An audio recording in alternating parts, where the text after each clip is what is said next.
This is the Lone Crater YouTube. We hope this video helps. You start by confirming the current combination and making sure the lock moves freely. This avoids forcing mechanisms later. Once done, lay the suitcase flat and prop it so the lock faces you.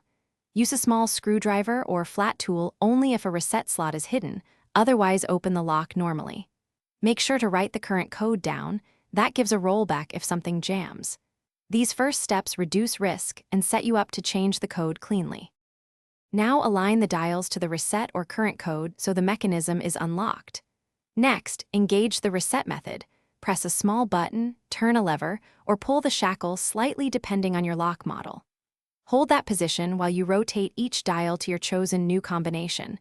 Choose memorable but non-obvious numbers. Once set, release the reset method slowly and confirm the mechanism snaps into place. This step changes the internal tumblers to match your new sequence. Finish by testing the new code repeatedly. Open and close the lock 4 or 5 times to ensure reliable engagement. If the lock sticks or fails, reset to the original code and repeat the process slowly. Check for lint, sand, or bent parts obstructing movement.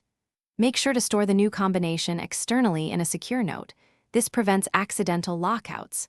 If problems persist, consider a replacement lock or professional repair, because forcing it can break the mechanism. Thanks for watching. Consider subscribing if we helped you.